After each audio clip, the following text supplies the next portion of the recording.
Hi everyone, it's Darla from Scrap Happens here with Tuesday's tip. I'm super excited to be sharing this video with you.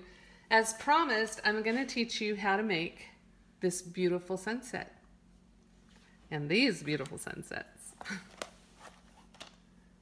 I pre-stamped the palm tree, as you can see, and the water.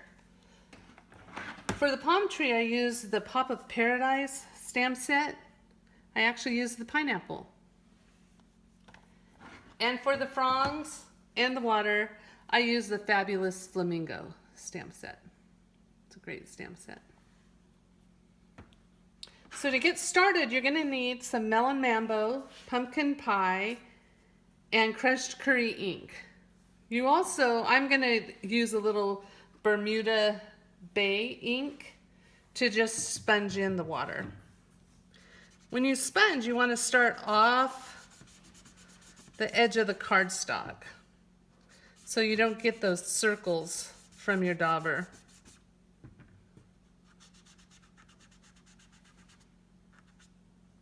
Now I left the bottom white here because I'm going to add some sand when I'm all finished. As you can see, like on this card, this is real sand that I adhered to the card with heat and stick embossing powder. Now to create your sunset, you're going to need some scrap paper. I like to use cardstock because it's sturdier. And what you're going to do is use a circle punch. I used the 2 1/4 inch circle punch, and I punched out about 2/3 of a circle. So the first thing I'm going to do is I'm going to place my sun where I want it. And I just hold it in place with my finger.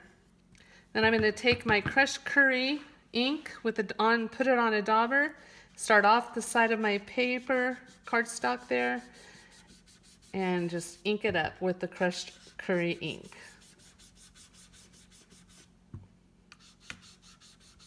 You can go right over the garden green and the soft suede of the pineapple tree. Well, I don't really do it over the trunk of the pineapple tree, only because it would show. But it doesn't matter in the green, it doesn't show at all. And it's like the sunset is peeking through the fronds. So it's a nice effect. Next, I take my pumpkin pie. I was going to call it orange, but we have these great names from Stampin' Up. I'm not going to call it just orange. It's pumpkin pie.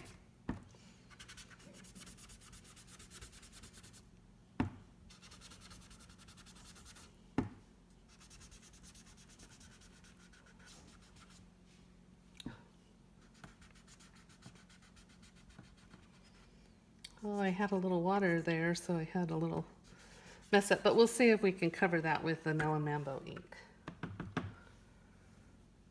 Little mess ups are always chances to embellish. So next I'm going to add some melon mambo ink to make the sunset even more vivid. Oh, and see what I did? I didn't start off, and I have a little circle there. So that means I'm going to add even some more ink to try to blend it in. That worked pretty good.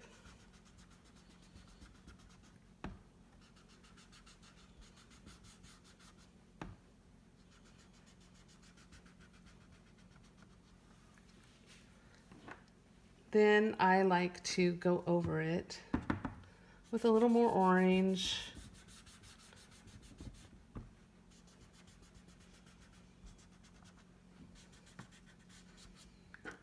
And a little more yellow.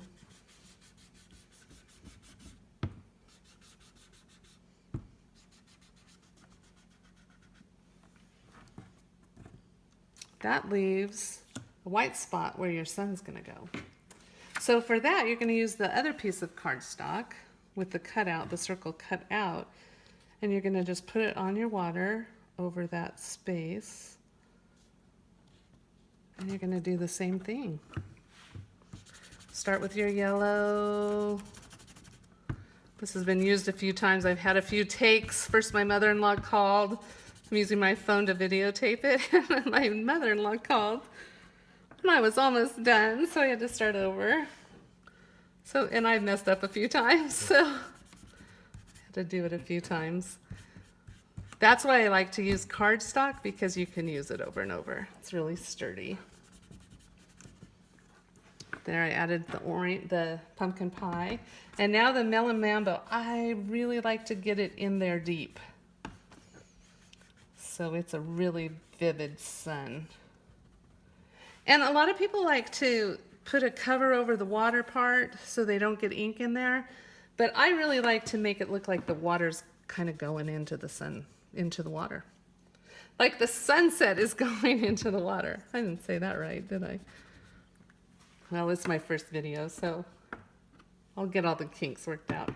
Now, since I have that pink on there, that melon mambo really vivid, I'm gonna blend it in with some orange, pumpkin pie, and some crushed curry.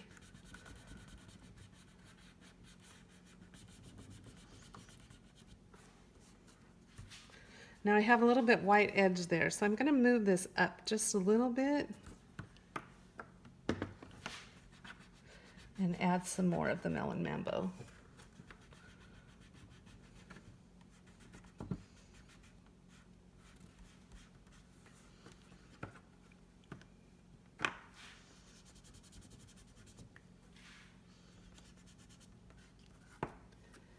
A little more pumpkin pie.